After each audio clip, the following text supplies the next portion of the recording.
in 143 countries, so including Ukraine, USA, and in India, and the other nations, etc. So since 1924, Toastmasters International has helped people from diverse backgrounds become more confident speakers, communicators, and leaders. So if you're not ready to join the Toastmasters, you can wait, just wait. But if you are ready to join, you can improve your public speaking skills, build leadership skills, and maximum your potential. And also working on networking in a small and supportive environment. Yes or no? Yes, okay. So let's start our today's online meeting. So speaking of today's meeting theme, I pick my favorite song because sometimes when you feel depressed, you just take a deep breath, listen to your favorite song, and you will know and realize everything is gonna be okay and nothing is permanent. So one of my favorite Chinese song is 甜蜜蜜, and which means sweetness. So when I am listening to this song, I can feel, wow, everything, it might be sweet, and it feels like I am bathed in the springtime. I'm singing one or two sentences. 甜蜜蜜，你笑得甜蜜蜜，好像花儿开在春风里，开在春风里。Okay, so I would like to hear all of your favorite songs later. Okay, so there are three parts of today's meeting. The first part is our prepare speech session, and later is the most exciting table topic session. And the last is our evaluation session. It's the most juicy part of today's meeting, okay, from my perspective. So let me introduce my technical team. First of all, to keep track of the time spent by each speaker, we have a really amazing, okay, let me check. Okay, today our timer, okay, we have Vadomin, oh, sorry, okay, we have Anna Martimona from ArtTalkers, okay, as our timer today. Sarah, you mean timer? It will be Simone Nash. Simone Nash with the replay. Simona. Okay, so yeah, that's great. So keep track of today's keep track of the time spent by each speaker. We have a really elegant lady who takes the role, Simone Nash. Okay, also from District 67. Please help me welcome our timer. And Simone, could you please give me, okay, some timing procedure for each session and also your opinions of today's meeting theme?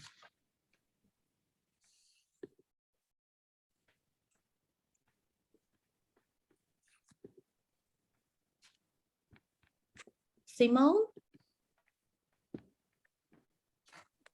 I haven't seen Simone yet. Actually, she trying to go with two different devices. I think we can conduct two timers after another technical report. Or no, I see Simone. Simone, can you tell us about? Yes. Okay. Sorry. So today's timing, we have 3 prepared speeches. The first and third speeches are 5 to 7 minutes. And I will show the green background at 5 minutes, 6 minutes yellow, 7 minutes red. And the second speech will be a 10 to 12 minute speech. So 10 minutes green, 11 yellow, and 12 at red. And each speaker has a 30-second allowance. Thank you. Simone, would you like to sing your favorite song a bit? No, thank you. Okay. speaking of the accountant who takes the duty on recording a number of our redundant words, today we have Vladimir Ukraine from DniproHills Toastmasters. Are you there? Yes, I'm there. Can you hear me? Yes, loud and clear. Good. Yes, I'm Vladimir, and today I'm your accountant. So my task is to look after how you use or try to avoid your usage of such harsh words like like, but, so, double words and other. And at the end, I will present my report, and we will see how you try to avoid the above-mentioned harsh words. Thank you for your attention. Okay, so Vladimir, would you like to share one of your favorite songs with us? I have so many, so I cannot choose. Maybe a little bit later. Thank you. Okay. And speaking of our grammarian, okay, who can extend our English proficiency skills. And we have Steve Cohan, DTM from Fox Valley Toastmasters. Thank you. I put in the chat, I'm utilizing Menti. If anybody wants to interact with this program, if you want to click on Menti, I'm also going to put it on the screen. So our word for today is assurance, ASSURANCE. And assurance, what do you think the definition of insurance is? Does anyone want to put their thoughts into the chat?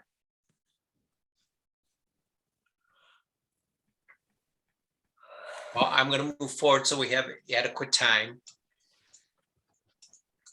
Assurance is freedom from doubt, certainty about something. So a sentence would be, do you have any assurance that the work will be completed? Do you feel that I'm giving you assurance that you're going to learn from the grammarian today? So our word for today is assurance. Madam Toastmaster. Okay, thank you. Thank you, Steve. Oh, and now let's go into our Mendes session, prepare speech session. Our first speaker of today's meeting, the first one is Vadim Yudenko from DniproHills Toastmasters. He's going to deliver a speech lessons, okay, from Engaging Humor's Pathway Level 3 elective project, focus on the positive. And we glad to have the evaluator Christina Cooper Winnie DTN from Impact Toastmaster Geneva to evaluate the speech. So Vadim, are you ready? You can start anytime. Yeah, hello everyone, can you hear me? Yes. All right, so I just started once. What's your ideal morning? Does it start with a cup of coffee, a jog, or a refreshing shower? My morning of February 21st started with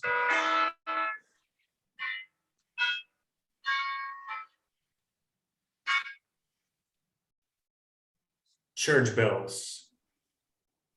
My roommate's alarm woke me up at 5 a.m. at night. As I turn it off, go to my bed, I hear some commotion outside. As I go to check it to the balcony,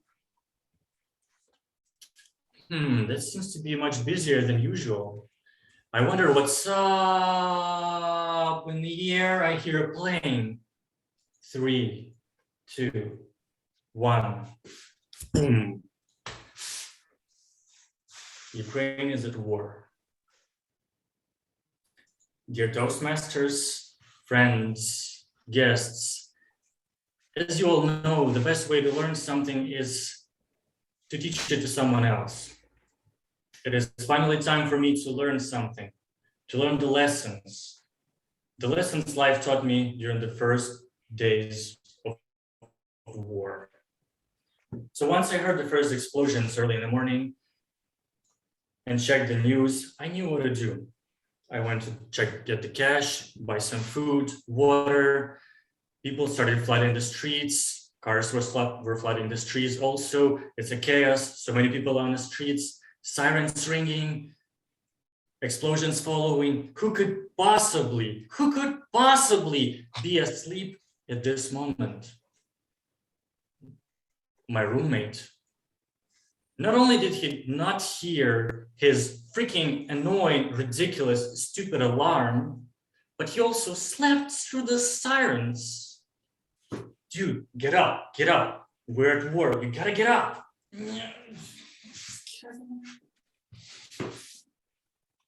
If poking and slapping face don't work, what do?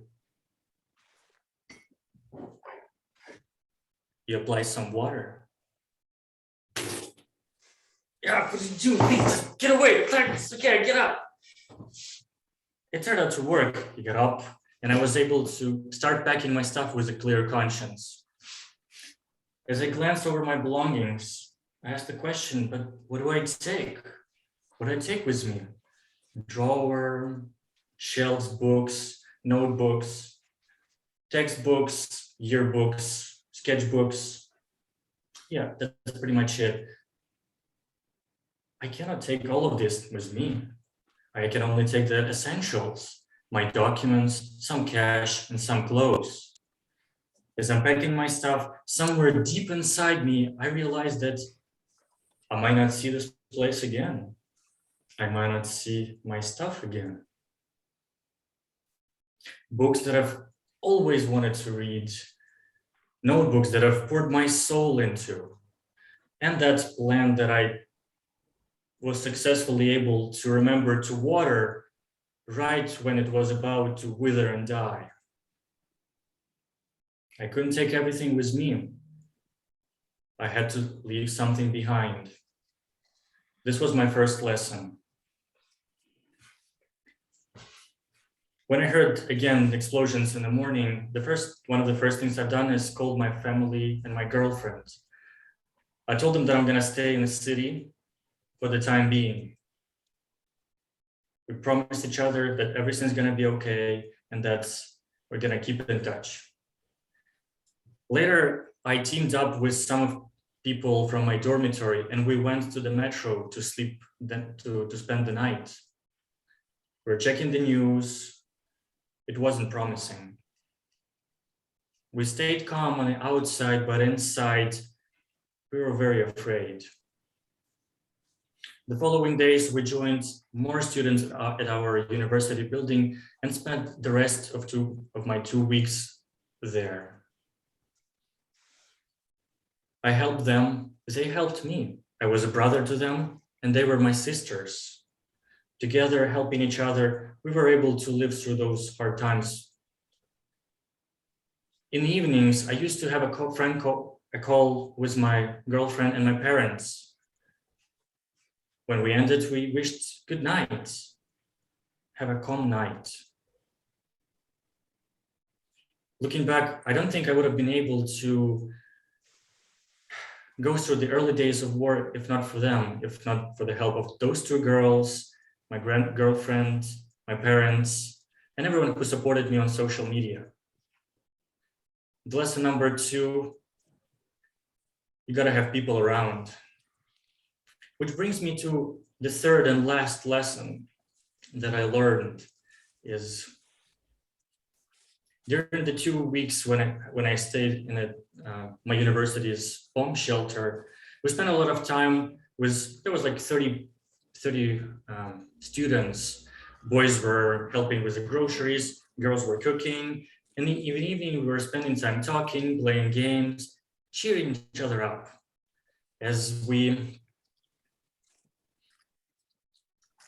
the time progressed, there was less and less of us. And I remember one situation where there was a group of students talking to each other about leaving the city. And one girl had an opportunity to leave, but she had to meet someone on the outskirts of the city but she was afraid. But I'm alone. The look on her face as she looked at me, I will remember for the rest of my life. But it's, I'm This is muted. what we. Good morning. How was your speech? No, I'm This done. is what we had to do. Me there. too. Me too. I just, It was lovely, because I hear the traffic on QE. Are you heading out yes, now? are you? You're going to get, yeah, Um, go ahead. No, no, I'm 1 minute, 1 minute. No, it's really getting off. I'm just, That happened. Thank you so much.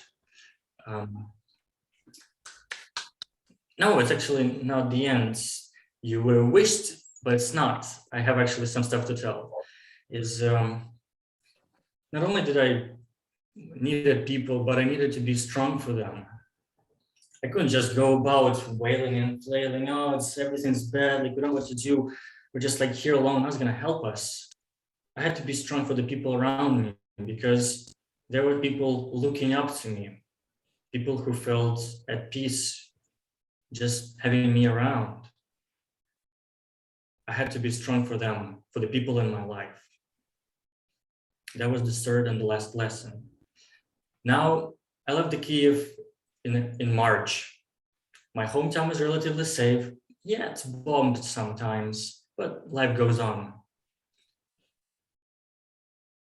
You were thinking about your ideal morning, how you're gonna spend it, but my ideal morning would be when I get an opportunity to hug my darling, look her in the eyes, see her beautiful smile, and as we're sharing this moment together, everyone starts screaming, yelling, cheering up, fireworks go off, and we're screaming, victory!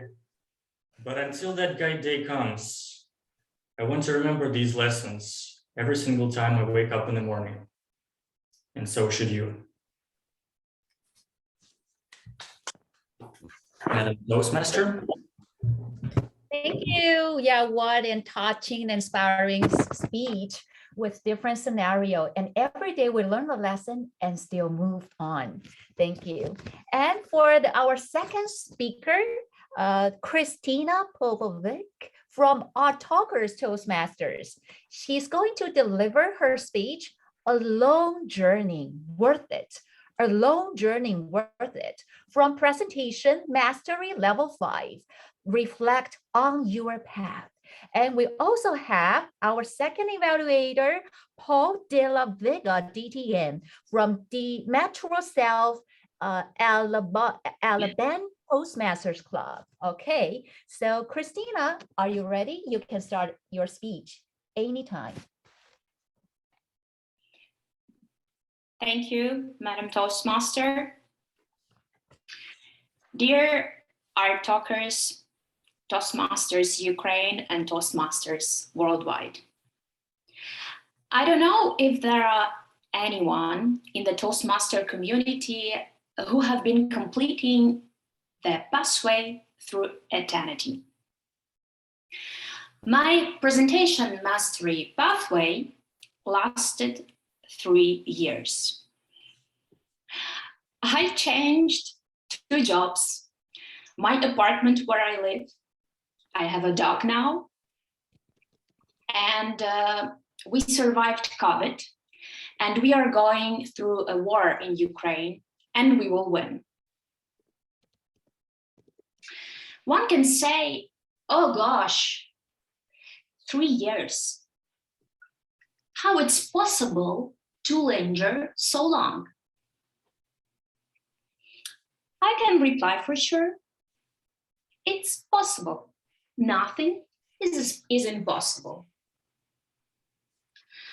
I remember 3 years ago, my friend said, oh, you know, we have a not bad English speaking club.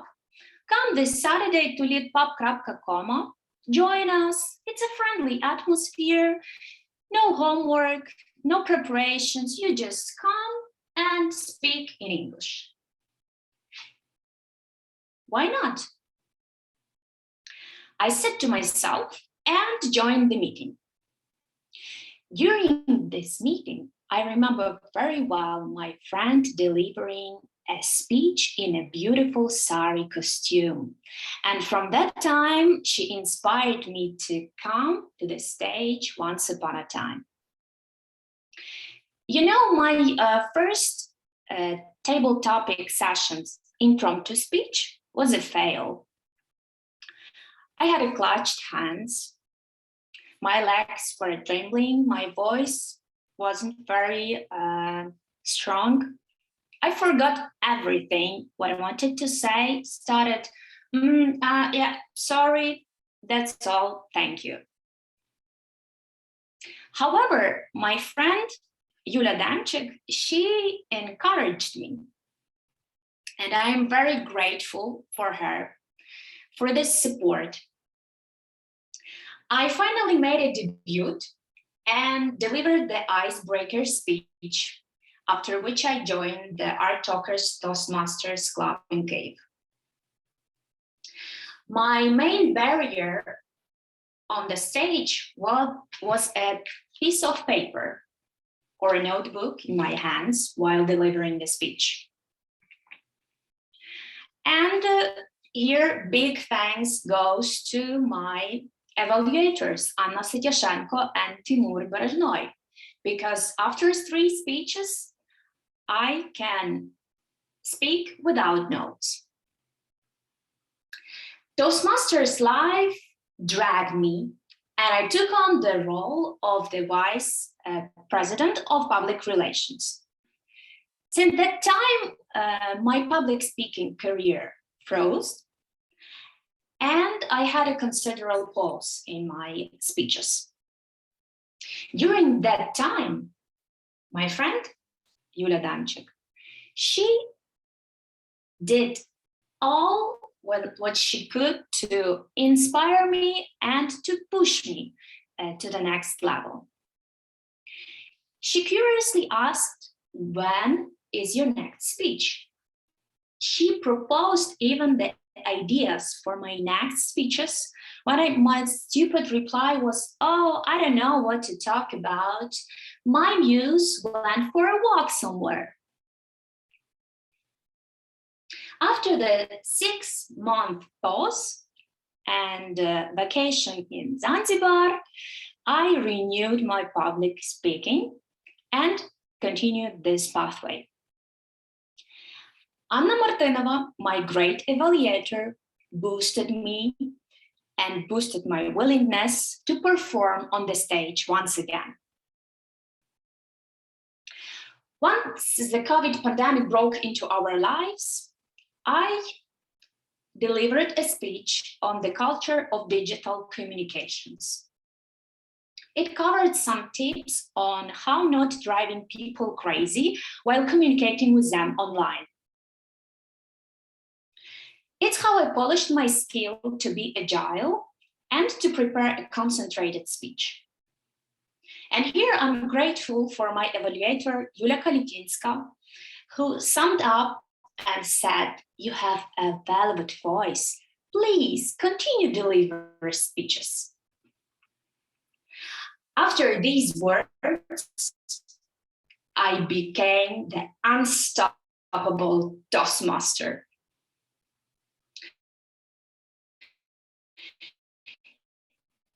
In my next, I tried to persuade the audience as in this imbalanced world.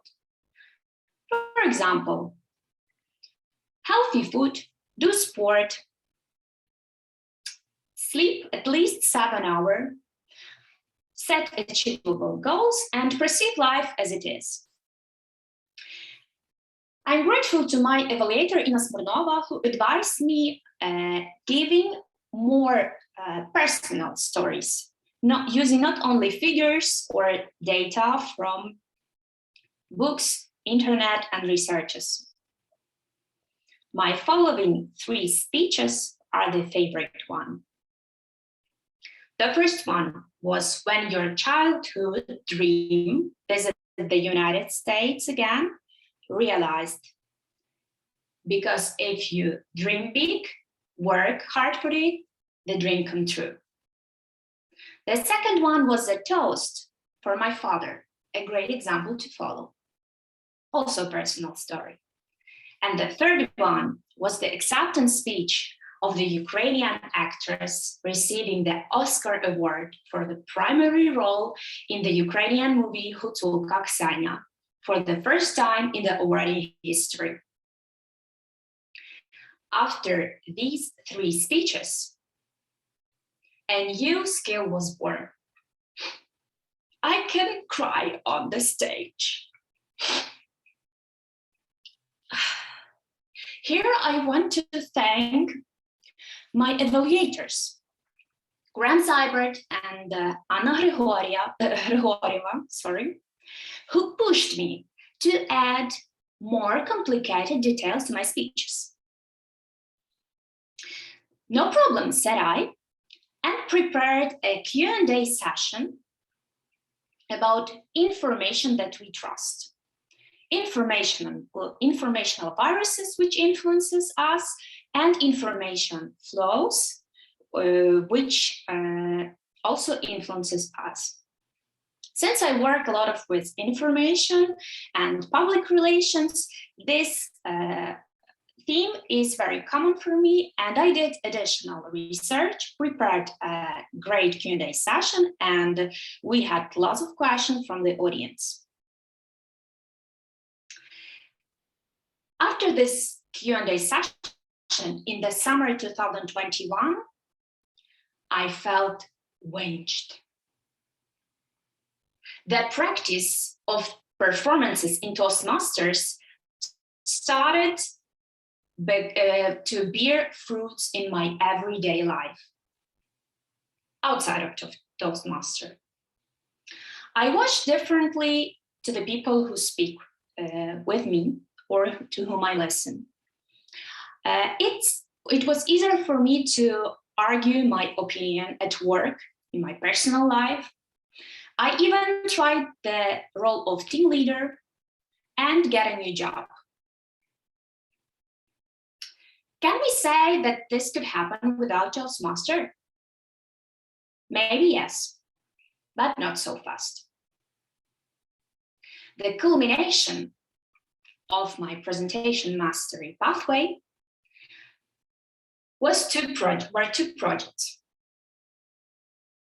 I presented a detailed guide on how to fight the fear speaking before the audience, which I fight it as well. And I moderated a panel discussion on the power of habit.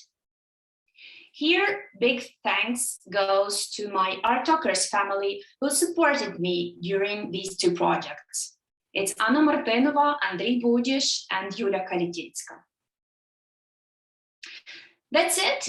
And as my friend said, that now you can moderate any public discussion, go on the TV show, speak publicly where you can. It would seem so, but I plan to continue my Toastmasters journey. And I'll tell you why. The people I met here and the buzz I catch after each performance are priceless. Thank you. Thank you, Christina. And joining Toastmaster is definitely a long journey, but it's always worth it. You never feel regret. You never regret of it, right? Okay, so is there any guests or members who would like to give Christina some feedback or comments for her speech?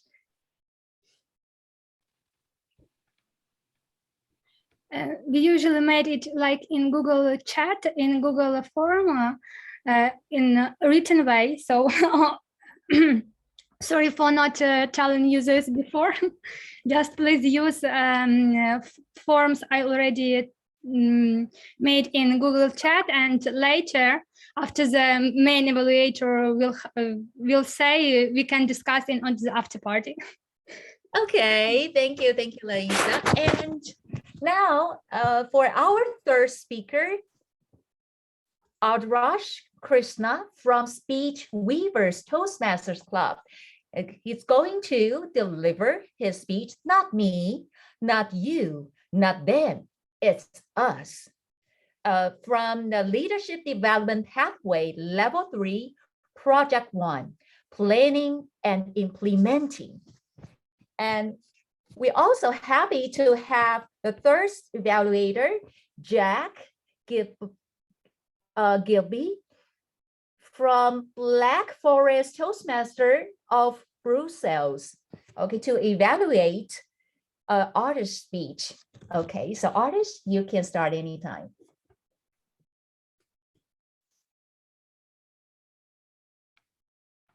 It's not me, it's not you, it's not them, it's us.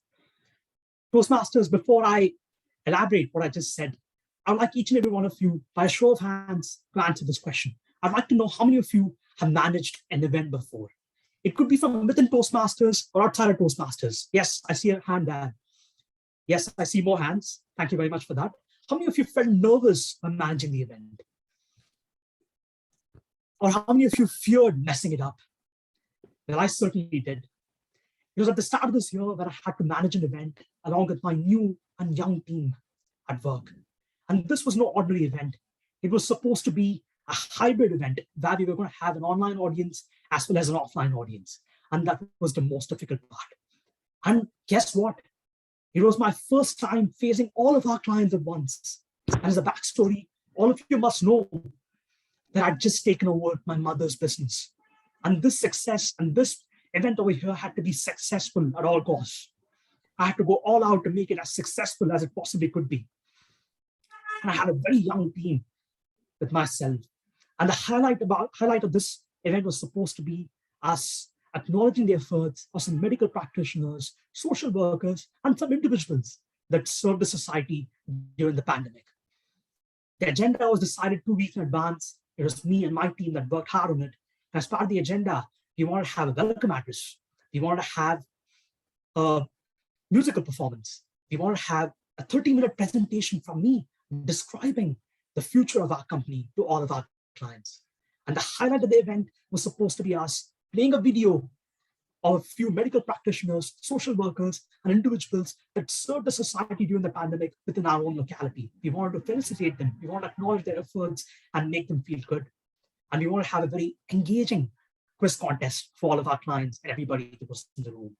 And last but not the least, we want to have a felicitation ceremony to honor them. I had a team of around 5 people, of which all of them were young, and none of them had any experience of managing an event before. And the most inexperienced of them all was a lady by the name Deepa.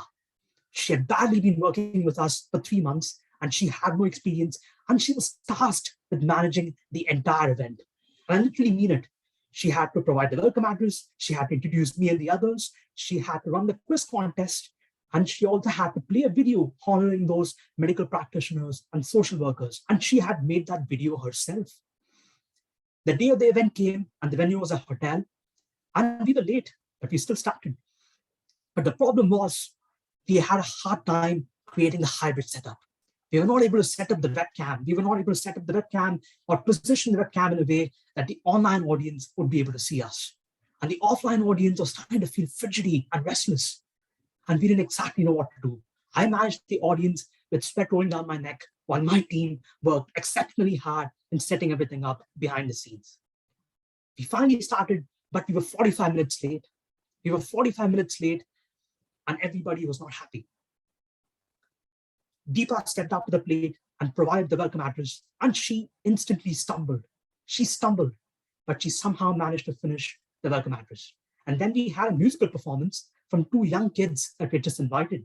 One of them sang while the other played the guitar while listening to the tune. The music was soothing, smooth, and very reminiscent of those good old times. And then came an important segment of the meeting. It was supposed to be my presentation, my 30-minute presentation, highlighting the future of the company. And there was a lot at stake here, but I somehow managed to deliver my presentation. I introduced my new team to all the clients, and they were very happy about it. And then came the highlight of the event.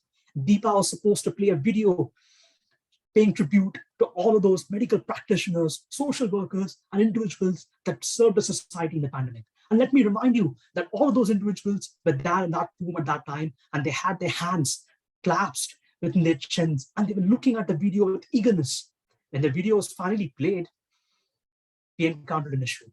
We sensed a few spelling mistakes in the video and we instantly regretted it. I looked around and I saw the clients and I could hear them bickering, and it affected me emotionally. And I could sense Deepa's face because she was in a state of despair. She was in horror with what had just happened. But we went ahead. It was 15 excruciating minutes. And let me also remind you that as time went on, the video started to blur a bit and the voice started to crack, and that just made matters worse. At that time, I checked my watch and I realized that we didn't have much time left. So I went ahead and I scrapped the quiz and I skipped to the felicitation ceremony where we honored all those individuals that I just spoke about. After the event, we had a buffet dinner. So all the clients went to the back and they grabbed the dinners. And I sat along with my team and I was disappointed. And the most disappointed of them all was Deepa. She was so disappointed to a point that she felt guilty. She didn't even grab her dinner. She just sat there along with the rest of my teammates and she just pondered about what mistake she'd done. And I was there and I felt equally as embarrassed. And then one of my clients walked up to me and said, Adarsh, congratulations on being able to successfully conduct an event along with such a young team. Another one of my clients, a massive client of mine, walked up to me and said, your client is so, your team is so exuberant. Your team is so enthusiastic, vibrant. They're capable of managing more events in the future. At that time, I was thrilled. I was thrilled beyond belief. I told myself, I couldn't have done all this on my own. Because think about it, Toastmasters, alone we can do so little, but together we can do so much more. I instantly walked up to my team and I congratulated them on being able to conduct that event. And I showed them all the happy faces in the back. And I proved to them they were indeed successful. They were indeed successful. And I told them it was our first time, but we somehow managed to conduct the event successfully. Yes, all of us made mistakes. I made mistakes. But then again, it's not just me. It's not you. It's not them. It's us. We made mistakes. We made mistakes and we managed to overcome those mistakes together as a team. And remember, it's not me, it's not you, it's not them, it's us. Back to you, Toastmaster. Thank you, Adarsh, for your inspiring speech. And feel free to give feedbacks for Adarsh and Christina and Vedant. And the feedback links are all posted on our chat room.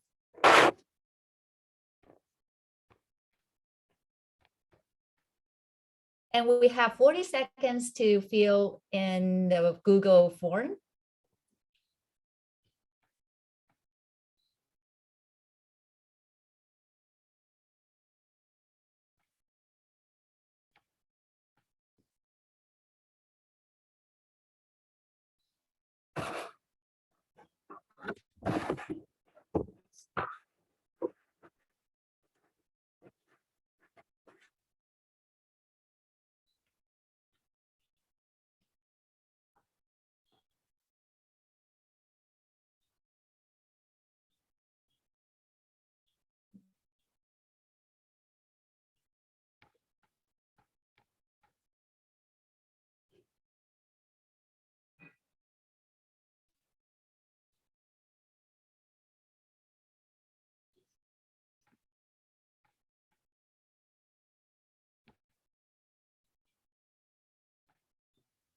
Okay, and later comes our exciting table topic session.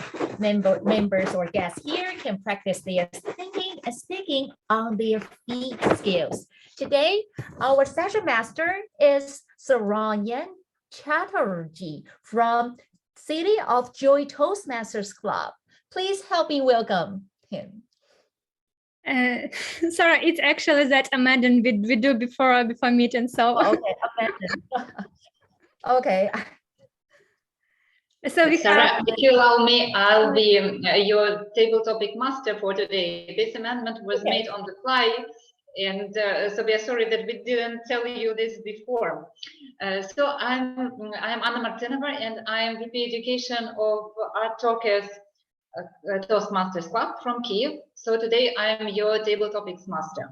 And before we start, I would like to remind you general rules of table topic session, which are: number 1, each speech should be 2 minutes long.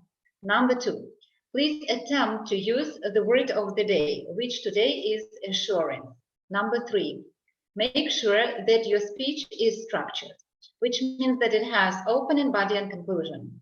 Rule number 4, everybody should be ready to take part.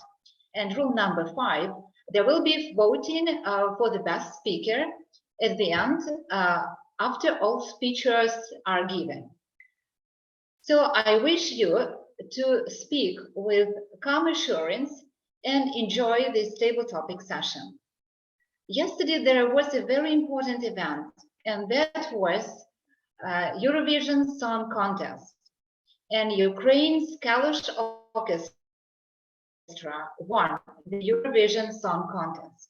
Each year, Europeans decide who sings the best, and that this year, our country won, and it was rap folk band from Ukraine. My first question is, what is Eurovision Song Contest about? Is it about music, public support, or anything else? That's quite a complicated question and quite controversial one, but I hope that you'll manage to answer it. So please, do we have any volunteers, preferably from Europe, who likes watching this event, who likes to follow it? Any volunteers? Christina? Yes, please, welcome. Thank you, Anna. So is the what for is a Eurovision contest, and what does it include? So yesterday, when Ukrainian band Kalish Orchestra won the competition, I looked once again to the history of this contest and read that it was established after the war to, if I'm not mistaken, to unite people, and it's for peace as well. So this contest is about unity of the Europe. It is the international event which gives the opportunity to show your culture, your language, your costumes, the history of your country, and to support each other. During this contest and these events which we have, I think that this contest was conducted for 100% for the purpose of what this contest is established for. Eurovision, it's not only about music or something which is outside of the history of the current events and even politics. I know that bands can be disqualified if they say something related to politics or related to the current event, because the organizers, they are positioning this contest as the neutral event. But from my point of view, the Eurovision is the place where we can speak to the whole Europe, and the aim of this contest is to unite Europe and stay for the European values. Thank you. Thank you, Christina. And I see that we have another volunteer, and this is Alicia. Alicia, the stage is yours. I'm Australian, and I can tell you Eurovision is very popular down here. It's not about uniting, it's about getting drunk on a Saturday night and watching the most ridiculous outfits, the most ridiculous costumes, and seeing the most interesting music. I thought the best one was Norway. I thought it was the most ridiculous thing. It was about the dog, the wolves, and eating a banana with two dogs by the name of Keith and Joe. Where on earth does that come from? How ridiculous is it? And some of the outfits, the Australian guy had the most ridiculous outfit, a 40-kilo silver Swarovski crystal with his mask. It just looked ridiculous.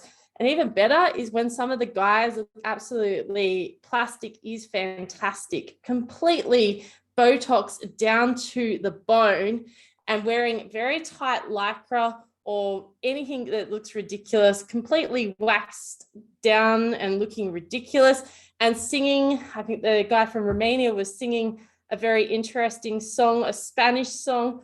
I was sitting there absolutely in tears, loving it and enjoying it. And if this is what unites humanity on one night and can actually bring people together, how awesome is that? And my favorite song of all time actually came from your country, Ukraine. And it was the guy who was dressed up as that train driver and was dancing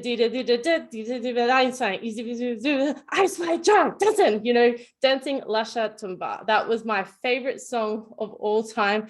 And who could ever forget that? And also Wild Dances with Ruslana back in 2004 when she brought it home for Ukraine in 2004, the first ever, 2005, I think it was, or 2004.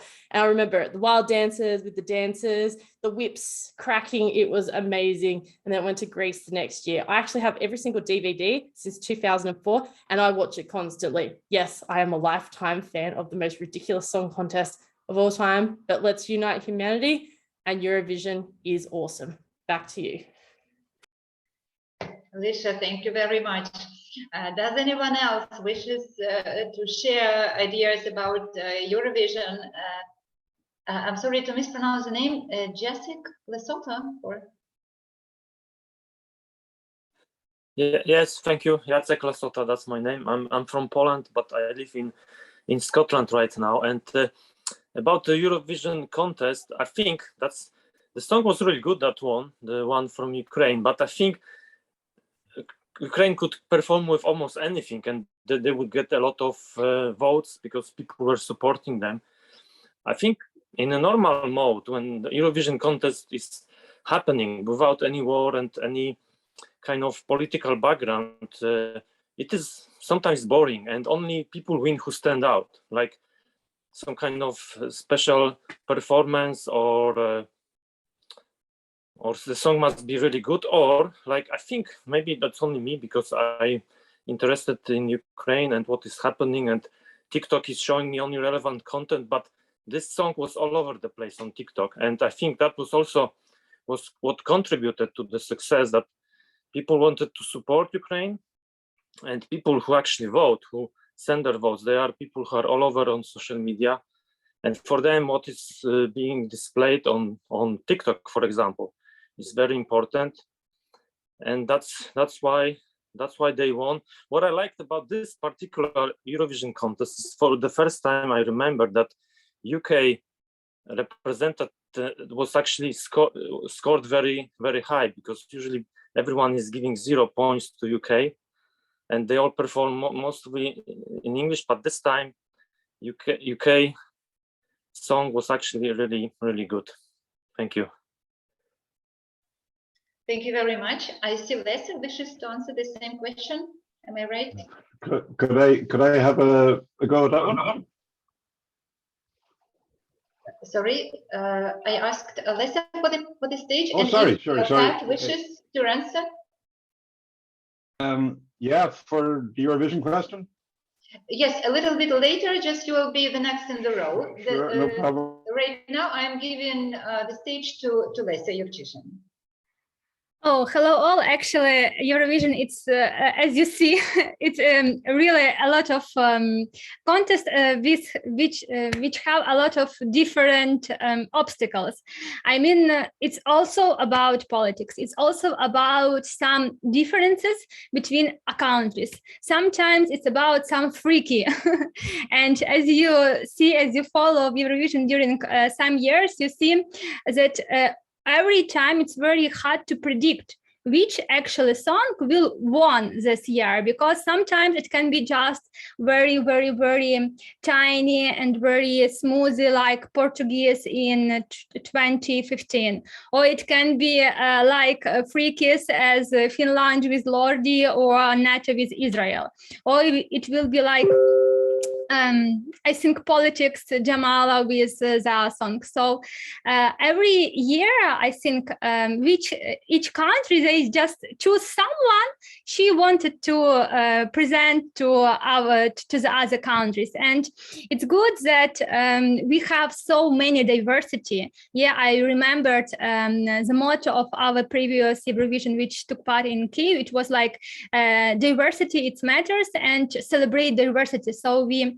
really celebrate how diversity we are and how unique we are in our own culture or in our own view of what we wanted to present to the world.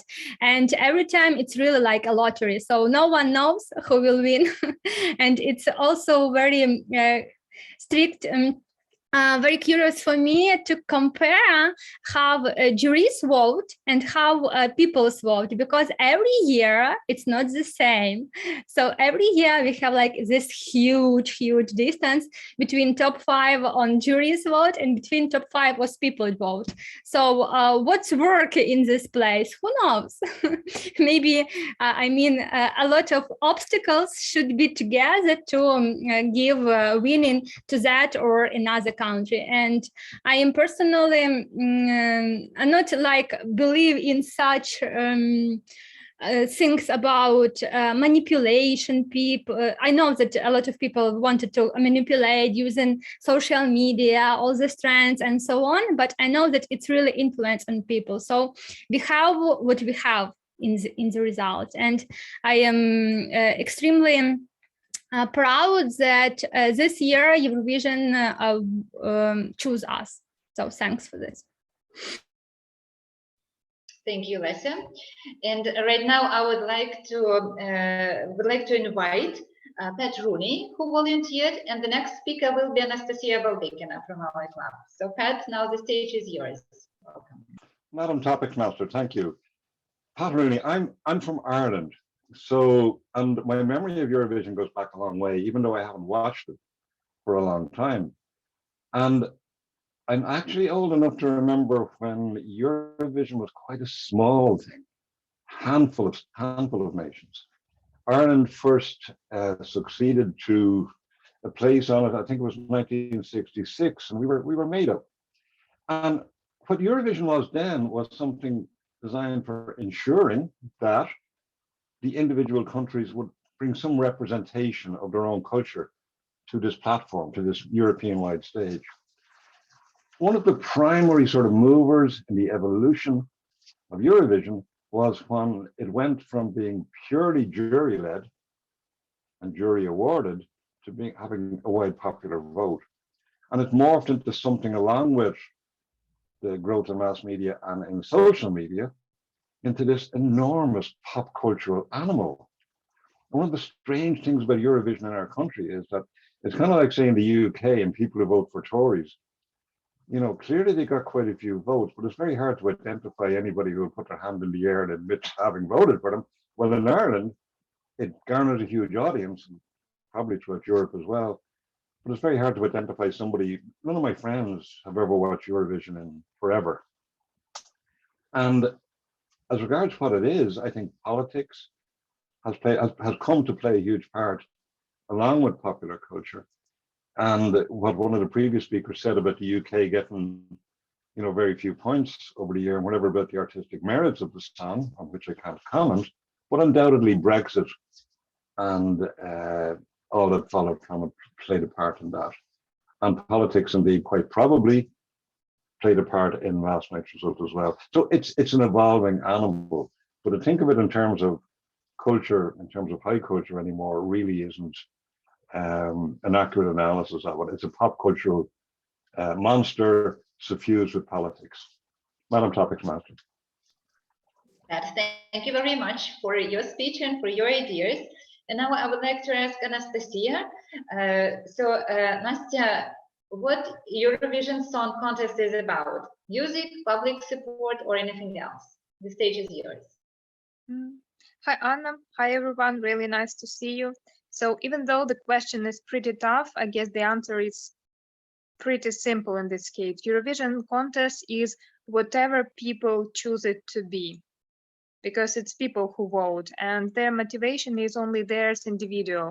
Someone consider political motivation, someone indeed vocal abilities of singers, someone wants to express support. But decision is always people's, at least 50% that individual voters from each country gives. And it's really great because Eurovision contest is another democratic platform where everyone who wants can express their opinion. In this case, in the form of SMS or whatever platform they use. I guess it's also possible to vote via application. But anyways, it's the tool that people can use to express their opinion. And it's really great that the trend of recent years is that countries send real unique bands or individual singers to represent their culture, and that actually songs are sang in the national languages. It really brings diversity and it promotes uniqueness of cultures. So this year, I guess we heard even the Netherlands and Ireland sing in their languages, and it's really interesting, and it makes people want to Google more about the language, about the country. So really great, and cool also to see national costumes like our Kalush Orchestra brought to the stage, or Moldova. It's really something that matters, that catch your attention. So whatever means singers or bands use at Eurovision, it's all about telling more about their culture, their history, past history, or modern history, about sending message. And people respond to that message democratically by voting. So I guess Eurovision is about people's choice. Thank you. Nastya, thank you very much. Yes, we had an extensive discussion about Eurovision Song Contest, and now we are moving on to our question number 2, which is quite similar and at the same time not so simple. What is your favorite song and why? Who wishes to share?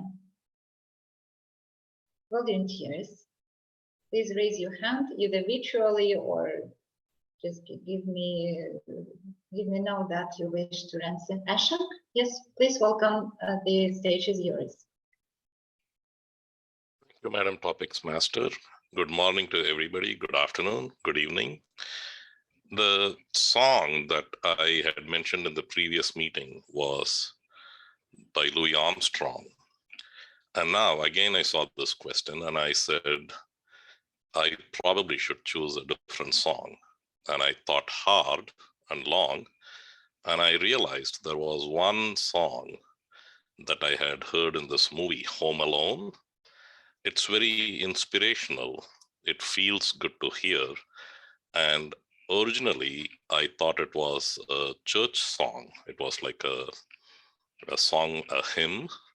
And only after this crisis in Ukraine, I came to understand that the song is actually Ukrainian, and it's more not religious. It's more of a song that is harvest related. It's extremely inspiring, and I was reassured to know that this has a very nice feel to it, and you really don't need to understand the language to feel what the song talks about. I'll just play it for like 5 seconds, and I'm sure our Ukrainian members would know this. It's called Carol of the Bells.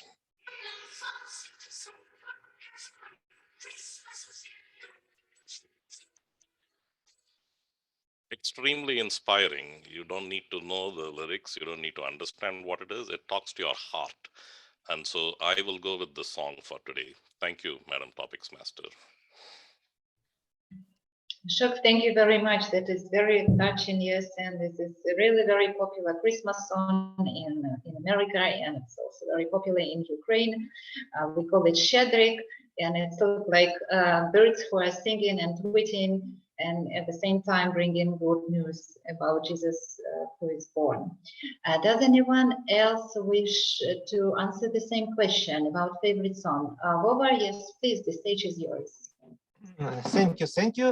Yes, as you know, I like to sing and liked a lot of songs. And frankly speaking, since the invasion to Ukraine, I prefer Ukrainian songs. And one of my favorite, which was written by, I even had two. And today I sang parts of these two songs. And the first song is that. Їхав танк окупант на долю неминучу, башту відірвало йому, стогною забучу, полетів окупант мігом 35-м, для київського привида він, здається, став 20-тим. Горить, палає техніка ворожа, рідна Україна переможе. Горить, палає, і ще спалахуй, руський корабель, іди, гей, гей. And at the end, I want also to sing the part of another song, which is very old and became very popular thanks to our Ukrainian singer Andrei Hlivnyuk. Ой, у лузі червона калина похилилася, чогось наша славна Україна зажурилася, а ми тую червону калину підіймемо, а ми нашу славну Україну, гей, розвеселимо. Thank you, and glory to Ukraine. Well, thank you very much for singing and for your speech. And I would like to ask Yannicka. I was given information that she's very shy, but she also wishes to reply to my question. Yannicka, what is your favorite song and why? Good evening, fellow Toastmasters, and thank you, Table Topics Master. For me, my favorite song is one from The Sound of Music.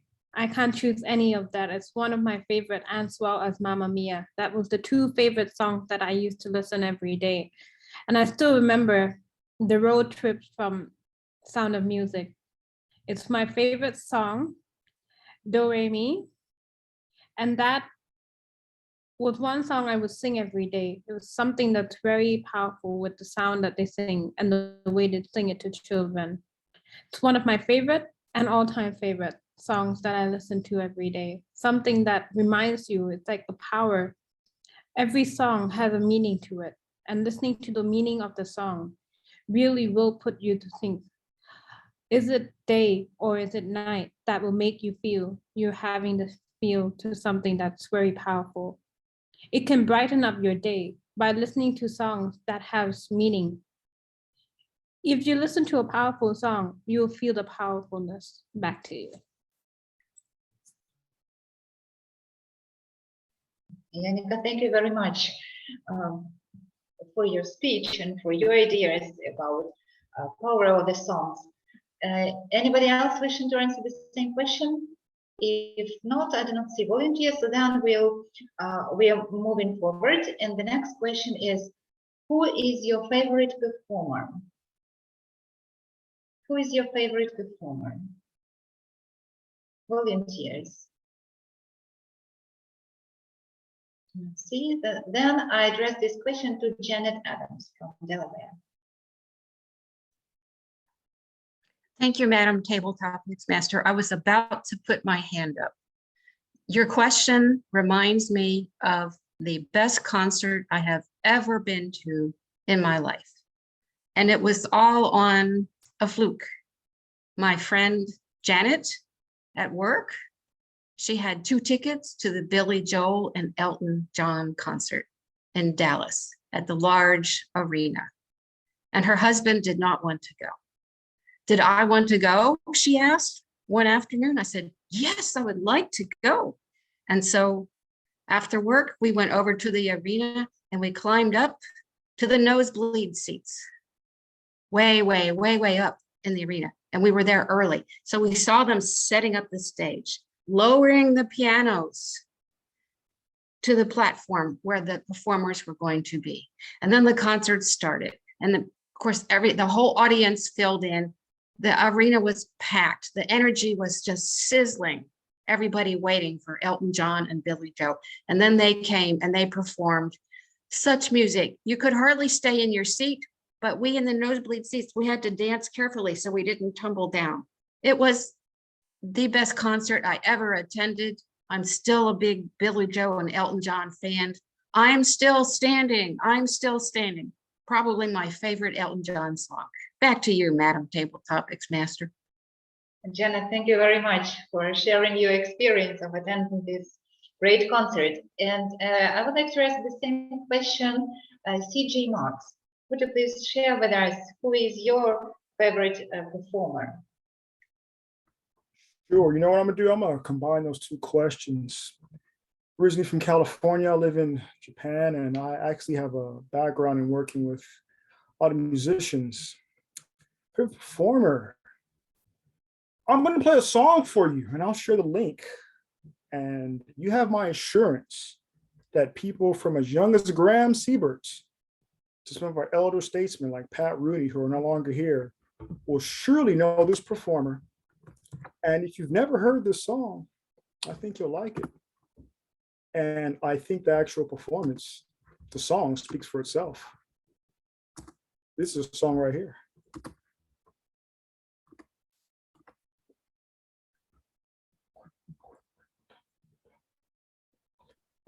We haven't heard. That's all I'm going to give you. Could you hear that? It's Donald Duck. And the actual song, if you couldn't hear it, maybe because it's the setting of that actual Zoom, I don't have control over that. But I put the link in the chat, and the song's called Quack, Quack, Quack by Donald Duck. Now, why in the world would Donald Duck be my favorite performer? It's pretty simple. He keeps it light, it's funny, and I think all things considered with whatever's going on in the world, if you actually listen to the song, it's lighthearted, comical, and fun, but it's a real strong message. And I've learned in my life that sometimes when we're going through challenging times and issues, that keeping a good sense of humor allows you to keep things in perspective. And with Donald Duck, cartoons and what have you, it's always allowed me to look at the bright side of life. And also, the guy doesn't wear any pants. And that's the current theme for Zoom, right? Business up top, no pants on the bottom. So keeping things light.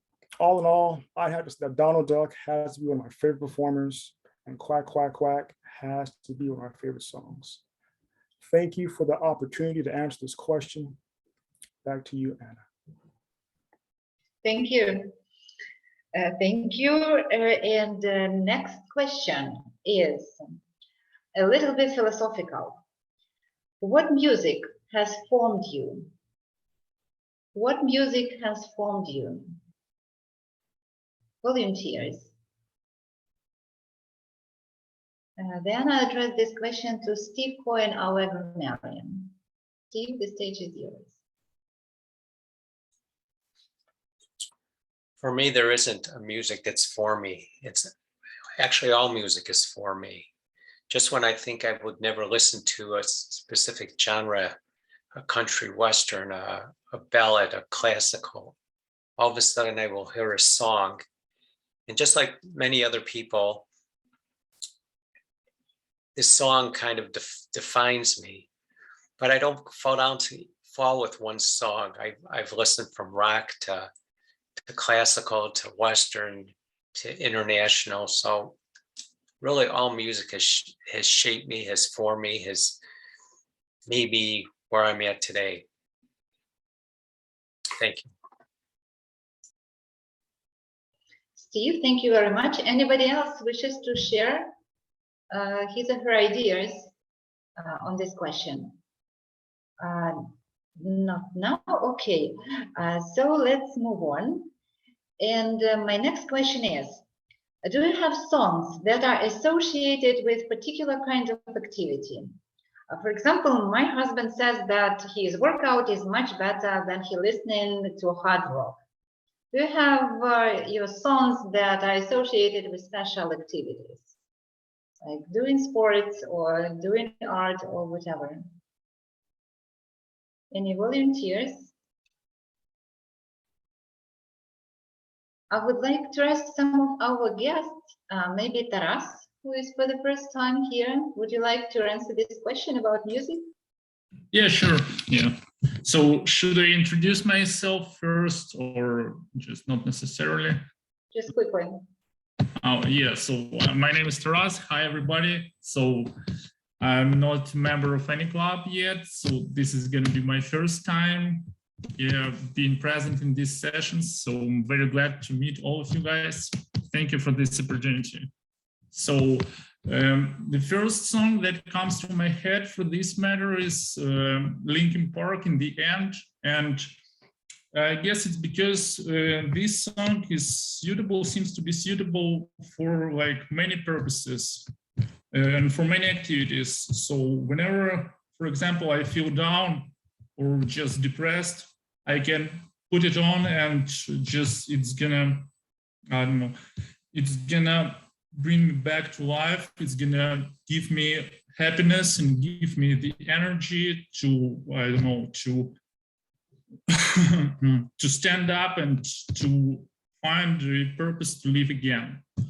And as you just mentioned, whenever I'm feeling up to go get outdoors and do some exercise activities, I can just, this song seems to be just suitable enough for this as well. And it just makes me like work harder. It makes me feel more energetic. And so Linkin Park at the end, that's one of my favorite songs. And this is the song I find most suitable for many different kind of activities.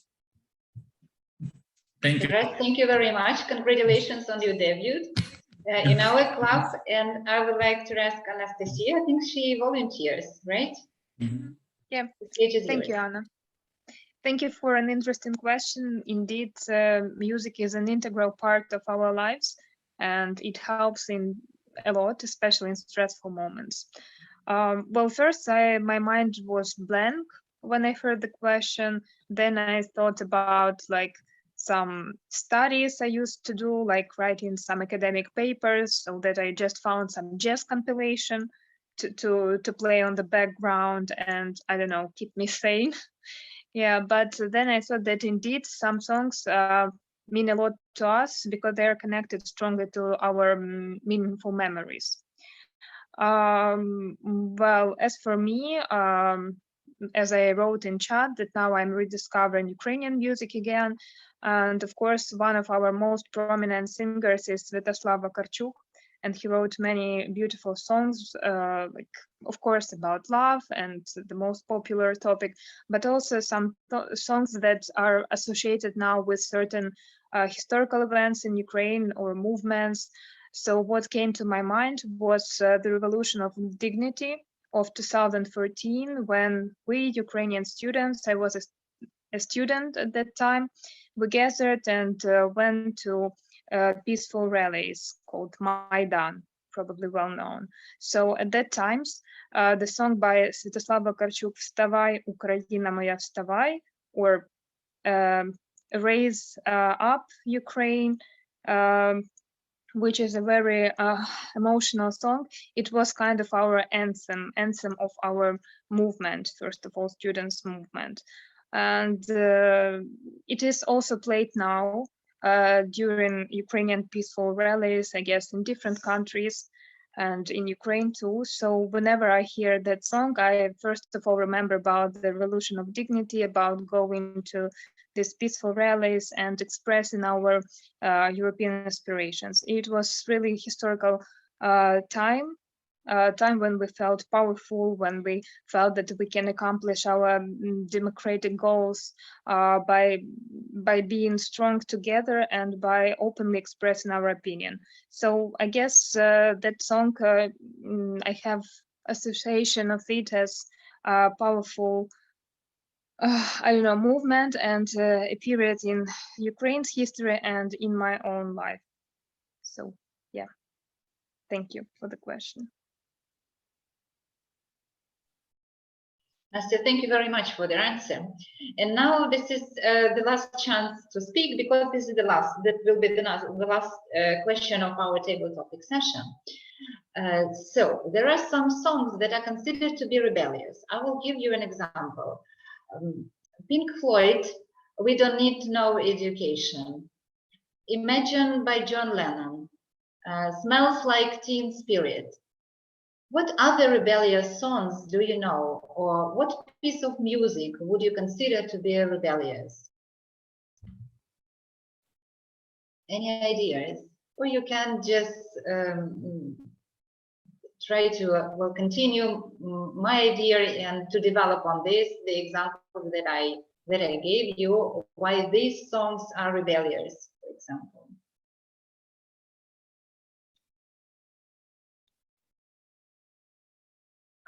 If you do not mind, I would ask Vitaly Rulov if he is with us. Vitaly? Yes, I'm here. May I ask you this difficult question? Absolutely. Could you please repeat the question? Which songs do you consider rebellious? Well, my findings are We Don't Need No Education by Pink Floyd, or Imagine by John Lennon, or Smells Like Teen Spirit by Nirvana. What is your rebellious song? Thank you very much for that question. It's a tough one, and I must say that for me, rebellious is not about a particular song or genre, if you prefer. Any song can be considered rebellious. You can sing some you can whistle classical music, and it might be a symbol of a rebellion. You can listen to hard rock, to metal, and this might be considered a rebellion. For me personally, probably the most rebellious songs were of Linkin Park. The energy, the music, the lyrics, they cry about rebellion.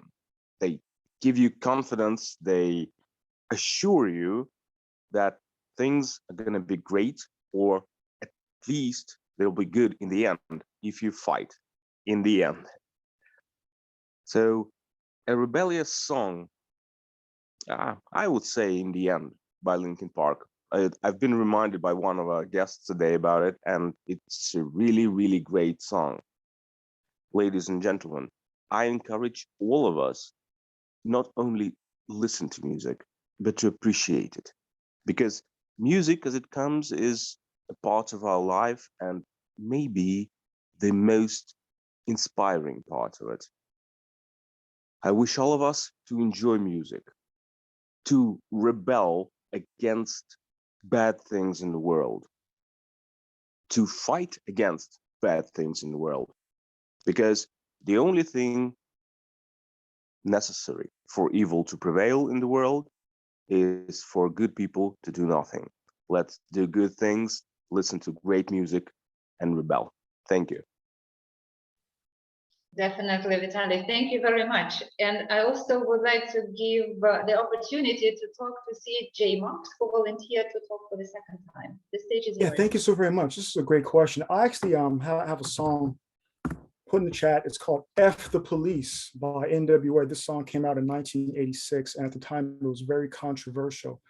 To know the history of the song is not many people rapped about speaking out against the authority of the police, the United States of America, especially young Black males from California. So this actual song garnered the attention of the FBI.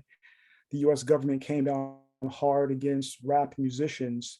And ironically, if we follow any bit of US history or just even global history, it was very iconic in the sense that this song literally changed how music is promoted and produced. The parental advisory, explicit content label, a lot of that was due because of this song. The way music has been actually promoted, policed, a lot of regulation was directly because of this song. More so, it came out again in 1986, and the lyrics are still very much relevant today. Anybody who follows US society or what have you, in terms of actually looking at how misappropriation of power and misuse of power often goes unchecked. At the time, again, it was very, very controversial. Who are these young Black guys talking about the police? They probably had it coming. They probably deserved to get the police on them. But looking back at how history has revealed that those in power aren't always in the right. And sometimes those that are being oppressed are the ones who are justly vindicated with their voice. So this song, F the Police by NWA, was a watershed moment, not just for rap music, not just for young Black males, but the music industry as a whole.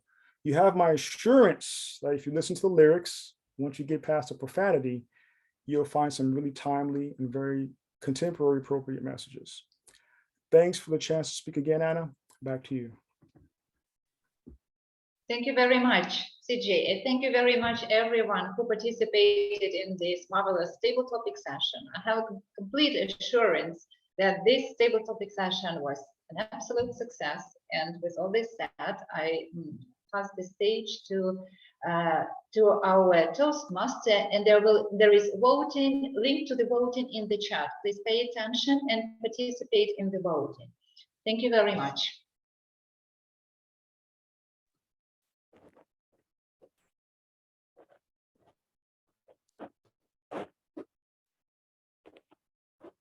Okay, and now let's go to our general evaluation session. Actually, this is one of my favorite sessions because we can get feedback from here and we can get comments here, and we always can find a way to move forward from here too.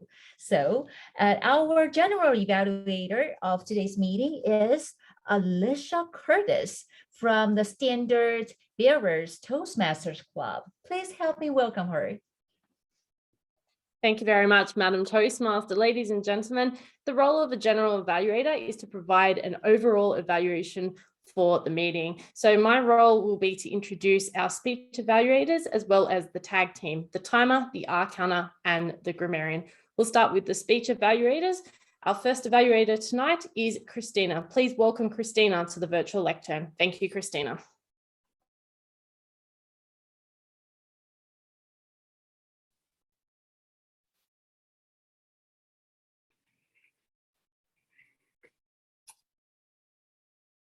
What's your ideal morning? Vadim, I hope I pronounced your name properly. Let me just look again at I can't see the gallery view, but let me just try. Vadim, you asked a question that seemingly may be simple, and yet it was a great opening, a great rhetorical device that got our attention. And in my evaluation, I want to share what else got my attention. Now, I really like the opening of your speech. You transitioned well into the storytelling. So I also like the transition, the storytelling. And I like that you had something of substance to share with us. Lessons, life lessons. And you closed it very well. It got me emotional because it is an actual thing that touches everybody, regardless of the situation that you're in. Whether you're in a troubled situation or you're just living life in a peaceful place, but you're still wondering, what are the answers to these questions? The ones that you brought out in the life lessons that you shared. And I also liked the use of space, gesturing, the use of prop. I really liked that. And I also liked that you had, there was a message, right? There was a very strong message that you had in there. Now, Vadim also asked that I look at the structure of his content, his vocal variety, and how he uses the space. Let me go first with what I really liked, especially with the structure of your content. Your opening was great. You came with a rhetorical device, got our attention immediately. You had a transition that said, well, my morning started like, and that took us into your story. You asked us a question that drew us into your story. And you gave us a story of what your morning was like on that fatal day. Well, you started off with vocals that said, the sound of a plane. Well, you didn't actually say the word plane in the beginning, but you gave us vocal variety in how you used your voice. And you played it up. In the beginning, I really enjoyed that. And so with that, you set a tone that, yes, this is an interesting story and we would like to hear it. And you went on to use your hands to indicate slapping. You used the prop where you poured the water on your friend. There was that initial humor that was there. And so I really enjoyed that. And of course, your project is a humorous project. But then it turned into a serious story, one that really brought out the severity of what are the core things that we need in this life. And you brought that with your main message. So you said, appreciate the people that you have in your life. Surround yourself with people and be strong for the people that you have in your life. When it came to the conclusion, you also summed it up by saying, you look forward to that victorious moment, to that morning when you can appreciate hugging your girlfriend and seeing her smile. What could be improved is take a speech that would match the humor, not something that would take us into a serious direction that could cut off the humor that was meant for this project. Other than that, I would say, Vadim, I truly, truly appreciate your speech today because it gave me life lessons that was takeaway for not only for me, but for those who listened to your speech today. Thank you. Thank you very much for that, Christina. Our second evaluator tonight is Rael De La Vega. Please welcome Rael.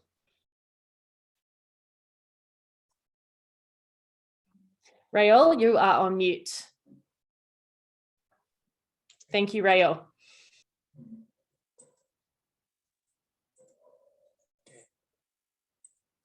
Thank you very much, Madam General Evaluator. Christina, you made the right choice in fulfilling your journey to finish your presentation mastery.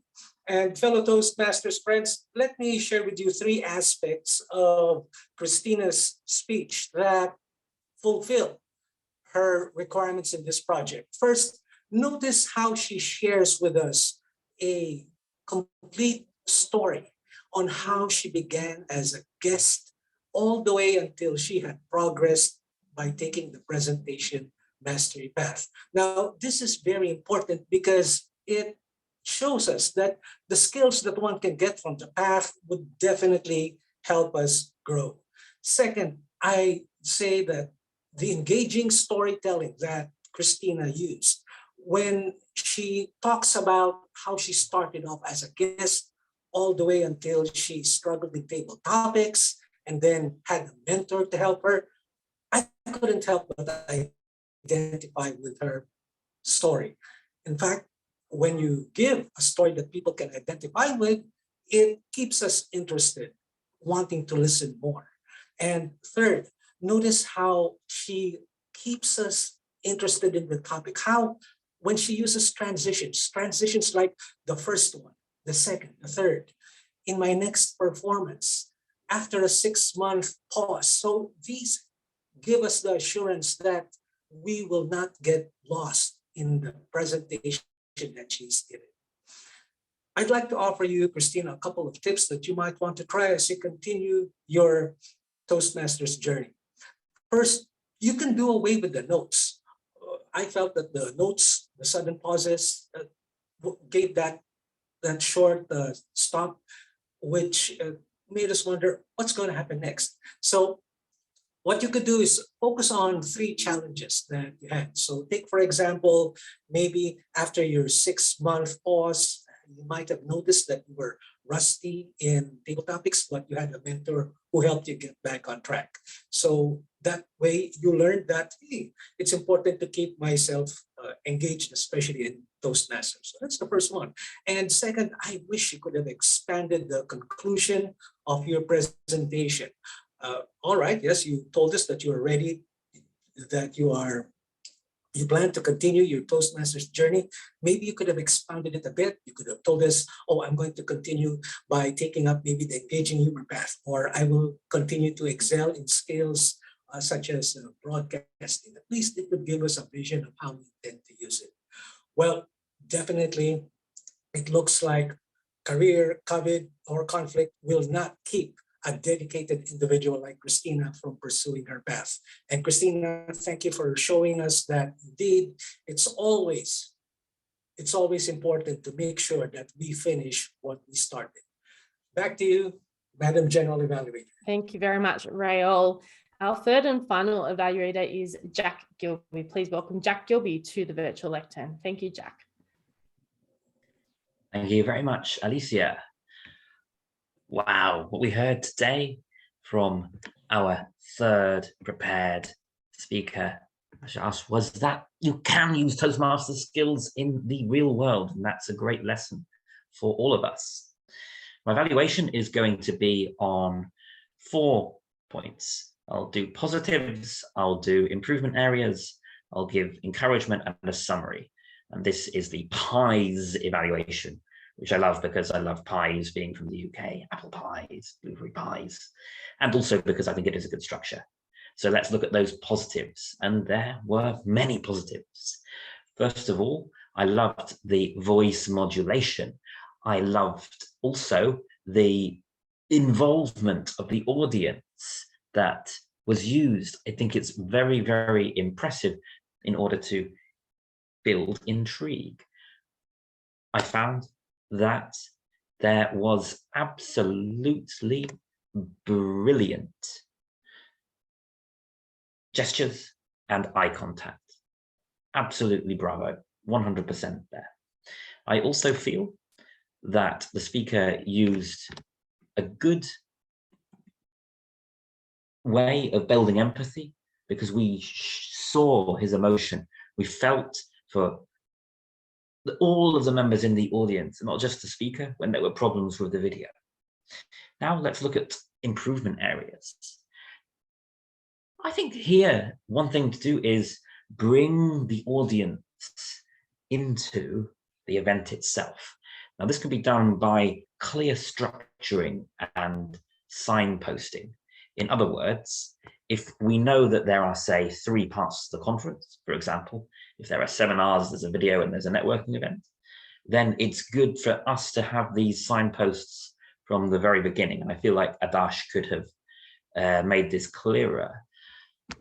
I also think that little details about the room can really bring us there. For instance, was there a moment when the screen was slowly descending and you're panicking and you're thinking, please keep descending, please keep descending? Are you looking to see that there is a blue projector light on? Is the projector on? Is it going to be okay for the video? These things can really, really take us there.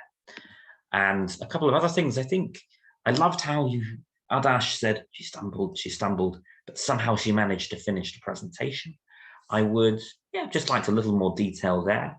And also after the conference, a bit more of the reassurance, because what happened? Well, in the end, the clients, or at very least one client, was very pleased. And this is something that could be shared with the team in live dialogue, in other words, direct speech. But I would like to give Adash encouragement because organizing an event is one very stressful job, and the job of wedding planner was nominated as one of the most stressful jobs available in the UK not so long ago. I think the lesson is probably about perception. In other words, even if we think that a particular thing is going badly, we still should keep going. And so that's my summary for Adash. Keep up the great performance and the emotion that you show in there. Help your audience get in there and keep going. Keep using Toastmaster skills in the real world for even bigger events. That's all. Thank you. Thank you very much. Toastmasters. Thank you very much. Thank you. And thank you to our free speech evaluators for their speech evaluations tonight. We now head over to the table topics evaluator, and our table topics evaluator, I believe, is Vera Oleneva. If Vera could please turn her screen on. Yep, there she is. Thank you, Vera. If you could take it away, thank you.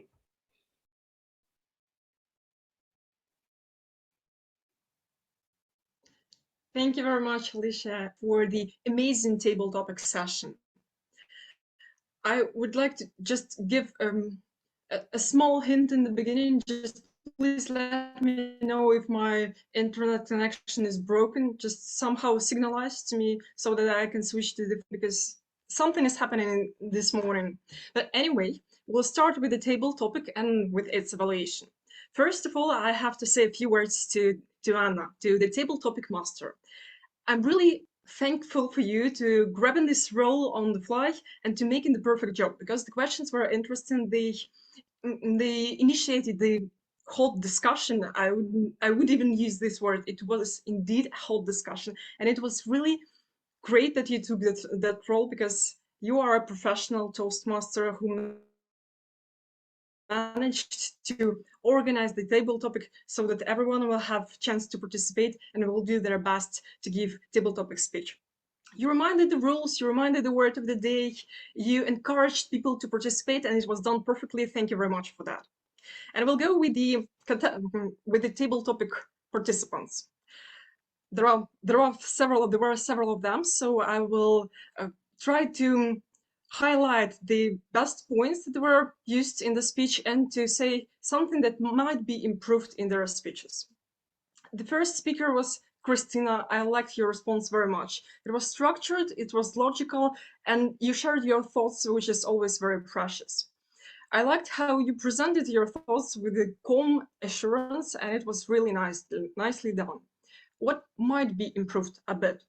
If you will put your camera just a bit higher, we will be able to see your gestures. We will be able to see your hands, because your camera was like standing a bit lower than your eyes, and you were like intimidating a bit with your posture that is higher than the camera. And also we'll be able to see your wonderful manicure with colors of Ukrainian flag. It's just amazing. So just put your camera a bit higher, and that would be all for your speech. Thank you very much. Alicia, I adore your performance. You know, you can easily see that you are indeed a Eurovision fan, lifetime fan, because you know so much about Eurovision. You told us so many facts about Ukraine. I was really surprised that you know all of them. And it was really nice to hear the compliments to the Ukrainian performers. After those compliments, it was indeed very difficult for me to think something that might improve your speech, because you said really a lot of nice words about Ukrainian performance. I liked your enthusiasm.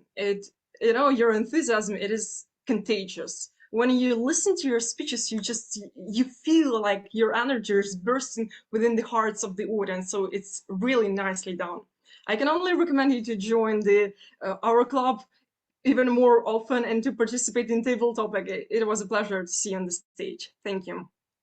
Jessica, I'm not sure if I pronounce your name correctly, but please correct me if I'm wrong. I really liked your performance. I liked that you've shared your personal opinion. It is always very appreciative in the club to share what you really think on some particular point. What I would like to suggest is to push down the camera a bit off you, because your face is closer to the camera and we can't see any gestures of yours. And I'm sure there are, and they should be seen, because it will make your speech even stronger. Then Lesia, thank you very much for volunteering and for participating in the table topic. It's very nice to hear you not only in the beginning of the meeting, but also in the middle of the meeting. I liked your positive tone. I liked it that you gathered the opinion of the audience. You just reflected all of the opinions. It was really nicely done. It's like a general idea of the whole listeners of the speech. What might make your speech even a bit better is if you'll try to make a firmer conclusion, because your conclusion was a bit vague. Just gather your thoughts and make one strong conclusion in the end, and it would make your speech even stronger. Thank you. Then it was Spot. I guess he left the meeting, but I would just like to say that he really gave us a nice overview of the Eurovision history. I didn't know many facts of what he was saying, but it was nicely done. And that's why I like Toastmasters meetings, because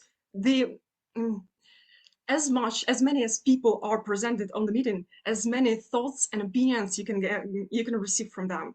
So it's really nice to hear people, especially from all over the globe. Thanks, Pot, for joining. Then Anastasia. Oh, Anastasia, I really liked your phrase. The contest is, I even will quote it, whatever people choose it to be. It's like, you know, it can be a phrase with golden letters. It's something that was really nicely done. I liked how you encircled your speech. You started with this phrase and you went back to it in the end of the meeting. So you made a circle that was very logically and structurally done. Very nice. What might make your speech a bit better is if you will continue looking in the dot of the camera, because sometimes I saw that your eyes were like moving from picture to picture. Maybe you were watching the timer. I don't know. I'm not watching the timer right now. I'm sorry, Simone, but we do have a lot of participants, so I have to give my feedback now. So that's the only thing that might improve your speech. All in all, it was really great. Ashok. Oh, I like this story. The story how you changed your favorite song. And I really like when someone is mentioning Ukrainian song. Sorry, I'm a patriot of my country, and I really like when someone is appreciating the culture, the music, the performances. It was really great. What might improve a bit your speech? I don't see Ashok now, but oh, Ashok, here you are. The only thing is that might a bit get the attention of your speech is your glasses. They reflect the screen. And when I was watching your performance, I was practically seeing myself in your glasses. So maybe if it is possible, just either to move them a bit or to take them off, if it is possible, of course, just so that you know about this tiny fact. Thank you. Then Volodymyr, oh, I adore your performance. Volodymyr was singing Ukrainian songs and he was doing that very good. Vocal variety was on the highest level. What might make the speech, the performance a bit better is if you'll provide this brief translation of what these songs are about and what they mean to us, because we do have a truly international meeting with a lot of guests from all over the globe, and maybe if you'll provide a brief translation to our dear guests and Toastmasters, it would be nicer for them so they would understand why these songs are so important for us. Then Yannicka, about power of songs. Yannicka, it was a really great speech. I liked how you structured your thoughts, how you presented it, and this philosophical idea that you managed to put in your performance. It was really greatly done. What might improve your speech a bit, if you will put a bit more of enthusiasm to your performance. You were talking about power of songs, so just give a bit of that power to your performance. It would make it even stronger. Then Janet, you know, you can easily see a professional Toastmaster, because Janet is the great example of how the great table topic speech should be done. Everything was there: gestures, structure, intrigue, a bit of it, of course, emotions, everything was greatly done.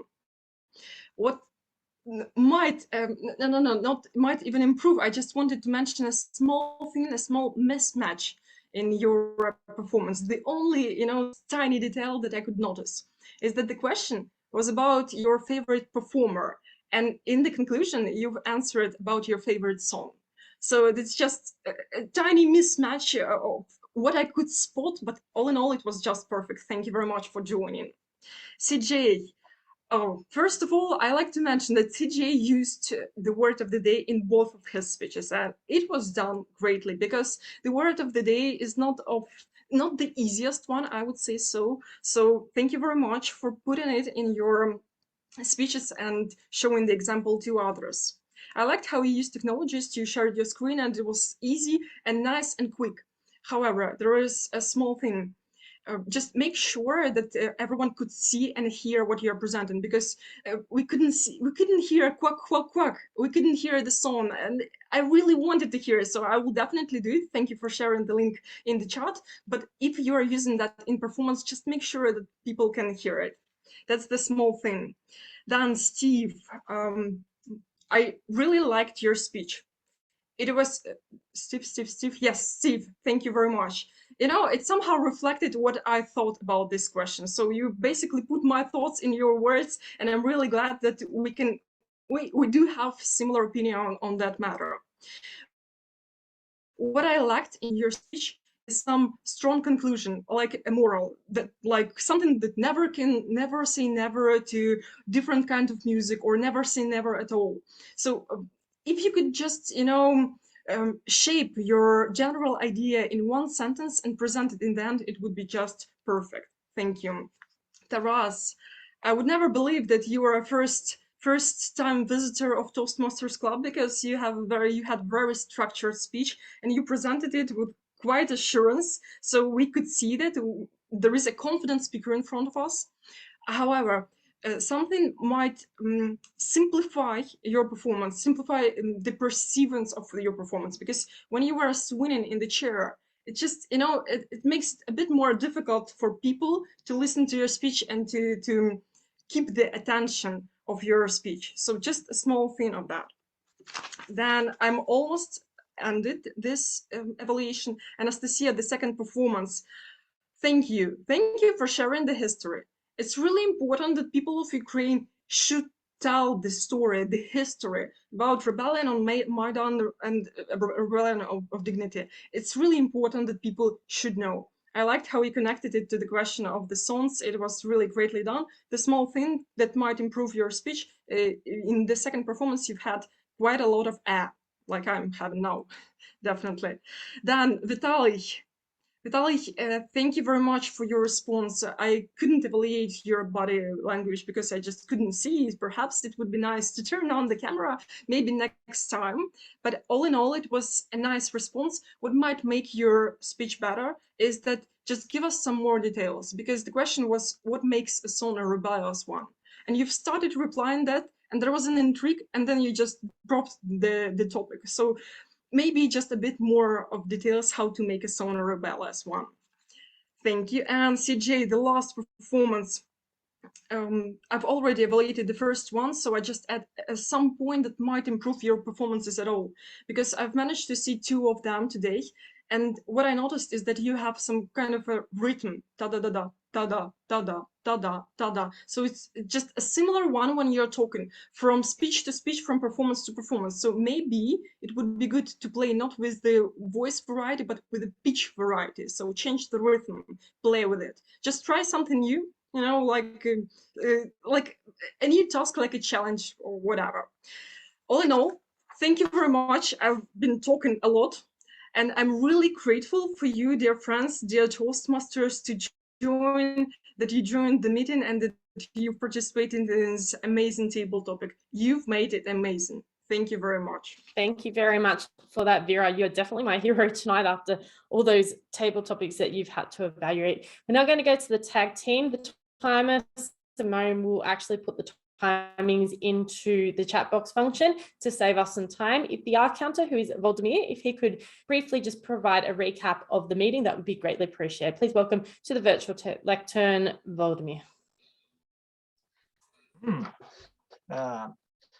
Yes, thank you. And today we have only 4 people who has scratch words. They are Lesia, 2 Christina Popovich, 6 Anna Martinova, 1 1 and Anastasia, 1 3 Thank you for your attention. Thank you so much. Wow, that was very brief. That was greatly appreciated. And Steve is our grammarian of the day. Did we have a little assurance tonight? I'm dying to know if we had a bit of assurance here.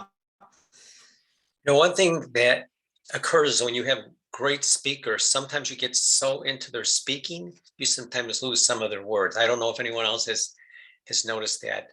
I actually noticed 2 people who used the word assurance, CJ and also Ashok used that word too. In regards to words, we had some great phrases tonight that were used. Christina used imbalanced and unbalanced, which are words that I don't see used quite a bit. One thing though, Christina with a K, during your speech, what you had stopped and said, I'm sorry about an error that you made, but you don't really need to stop your speech or say, I'm sorry, just continue forward. There was one phrase you used that said, I felt winched, and I thought it was winched. I don't understand what that word winched means, but I just pushed that along to you because that could be a word that is used in your area. Adash, I had some difficulty with your presentation only because you speak very quickly. I think if you brought in a couple pauses in there so we could grasp the information you have. So I don't have a lot to say regarding your words. Alicia, during table topics, was talking about the word ridiculous, which is a word that in itself I do not see used a lot, which was very good. Pat Rooney, who is not on right now, used individual culture, which is another unique phrase. Anesthesia used some great words: democratic platform, diversion, and history, which also I think added to the presentation or her speech that she had talked about. Ashok talked about inspiration and also assurance. Boba talked about, since the invasion, I prefer Ukrainian songs, which actually is something that, at least in my area, people don't have that dedication that you have. CJ Marks, many very, very good words, very stressing words. I think you do that so well, and giving your point of view, I thought was excellent. Taurus was talking about opportunities. Anastasia was talking about an attention movement, which is really, those two words together say quite a bit. Vera, when you're adored your presentation, I don't hear that a lot, and that's really a great phraseology that I really like. Vitaly, cry about rebellion and to do nothing, really says a lot. All in all, I think everybody here has a great presentation of the words they use, and I really appreciate you giving me the opportunity to be your grammarian. Alicia. Thank you very much for that, Steve. I'm now going to go straight into the general evaluation report. And yes, I do this quite differently. It's all on PowerPoint, and it will be here provided to the clubs after the meeting. Hi, I'm Alicia. I'm the current District 100 Public Relations Manager and the first person in the world to be elected as a remote leader for a trio role as the Program Quality Director for District 100 in the USA. I'm actually Australian, strange but true. All right, overview of this meeting. So I want to congratulate Lesia, who invited me a few weeks ago to be the general evaluator tonight. She has been a wonderful host. She's always here early, first person to arrive, the last person to leave, and she does such a great job in welcoming us, especially under difficult circumstances that are happening in the Ukraine. I enjoyed the theme of the meeting. It was wonderful considering music and the joy that Ukraine has just had in the last 24 hours of winning the song contest, the third time that they've actually won it after, I think, 2016, 15 or 16, and in 2004. Love the introduction of the guests, first timers, and thanks to the speakers. I think this session is really a lesson for all of us, especially for those who are new coming to the club and what is happening in the Ukraine. I'm hoping we get some more people from around the world here to actually listen to some of these stories, because I think reality is happening here in this meeting tonight. So my overview in regards to encouragement points, I would like to see all the people renamed to their role, make it a little bit easier, have it initialized or in an acronym. So that we go E4_ your name, and then me as the general evaluator or the general evaluator can actually go through the screen. It makes it easier for us to go through the screen to see who is actually here and who isn't. In regards to the table topics, this is some feedback for the club. We had half an hour of table topics. I don't know any other club in the world that has 30 minutes. I think it's great that we're getting everyone involved.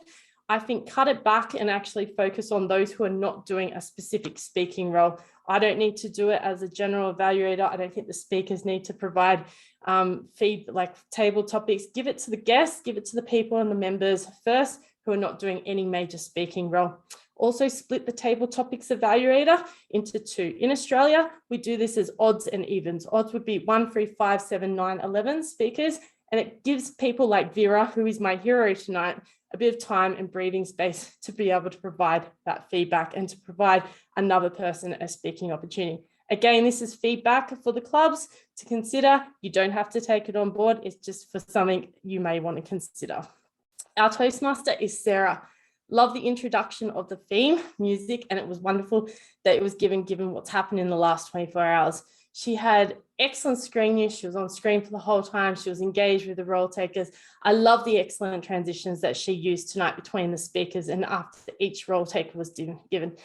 She had a calm approach. It was delightful to watch. Just in regards to the MC, or the Toastmaster, you are the MC. You're the one who is leading the ship. You are the guide for 2/3 of this meeting. So a powerhouse MC would actually have an introduction for each role taker, and also the camera, making sure that they're actually looking into the camera. I noticed when Sarah was actually introducing the speakers, it was looking down here like this.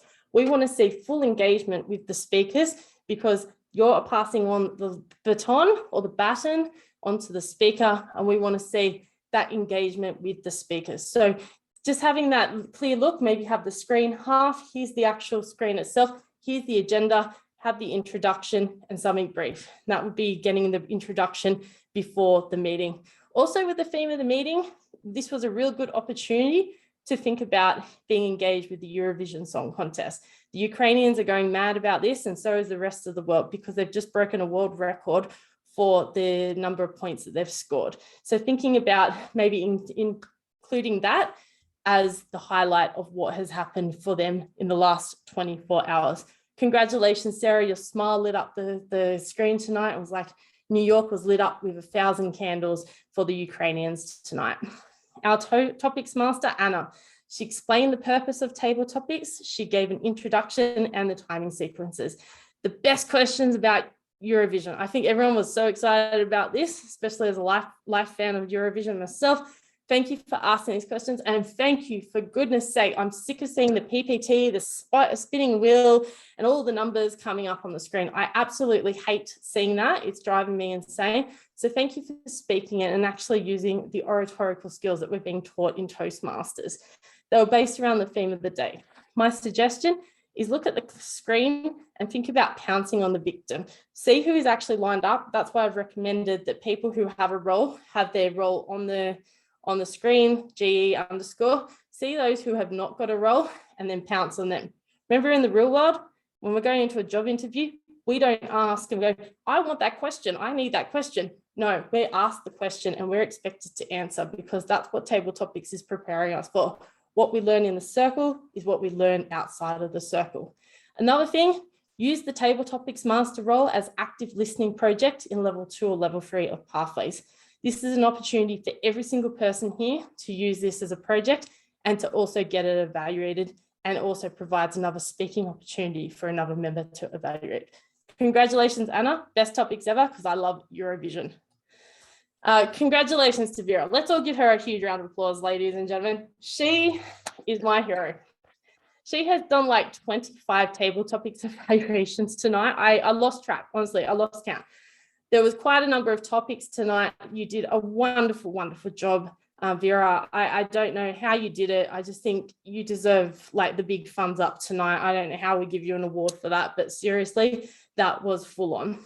Think about the timing, 10 to 20 seconds. Here's a good point. Here's a point for improvement, and then say thank you, and then move on to the next one, because that might have actually saved us a bit of time with the evaluation. But you again are my hero tonight. You're my favorite person for what you just did. And you did quite a great job with it. Here's some tips for table topics evaluations. Australians are actually very strong at this. We think about the use of the hand gestures. Did we use the hand gestures naturally? Facial expressions, how do we use our facial expressions? Eye contact, what are we looking at? Are we looking into the camera? Are we engaging with the camera? Making sure we're always looking at the green, blue, or red dot. I've been told it's many other colors other than the green or the blue dot, and not looking at the screen. I'm looking at the screen at the moment, but looking actually into the camera as I am now. Did we use the point, reason, example, point? Did I actually answer the topic effectively and stay on point with the topic? Did I take the time to stop, pause, and then think, and then engage into the topic? 5 to 10 seconds is what we usually recommend. Make sure that the table topics master is in control of the session and delivering the topic before we go pounce into the topic, because a lot of people get so excited and they just want to answer, but thinking about how they engage. So thank you very much for that. Our speech evaluators, Christina, Rael, and Jack. Christina, I loved your evaluation tonight. She used commend, recommend, commend. Such a crisp evaluation, rich in content, and it had a lot of mastery interweaved into it. Watching the timing, I noticed that the timing was starting to creep up for all our evaluators tonight. I felt we missed the point for the feedback for improvement, and this was actually quite rich, and I felt it sort of rushed at the end, so timing was of the essence for Christina. Rael had a lovely structure as well, the commend, recommend, commend, or the balance of the sandwich. I noticed that Rael was like looking like this into the camera, and I was a bit confused. So Rael, we need to be looking straight into the camera rather than on the diagonal. So I noticed the diagonal, but otherwise it was a wonderful evaluation. And Jack, you have such a lovely and positive, inquisitive way of evaluating. Smile when introducing the speaker and really encouraging to the speaker. Again, the topic was the timing. I felt we missed the feedback for the improvement, and this was really important because you were really getting into it, and then bang, the red light came, and then you started to wrap up. So with regards to evaluations, did the speaker meet the purpose? If you go into any speech contest, I'm judging at a district and an international level at the moment, all around the world, I want to see what the purpose of the speech is, because if you go into pathways in any international humorous or table topic speech contest, 65, 35, and 45% of these speech contests are requesting you to define a purpose. So what is the purpose of this speech? Demonstrate the recommendation, consider the language. Instead of saying point for improvement or the way you develop this speech, blah, think about how you could say, I would like to encourage, I'd like to challenge. Think about how you can actually wrap with the use of the English language. Thank you. And to our timer, Arkan and grammarian, Simone, I love you for putting that into the chat box. Really greatly appreciated.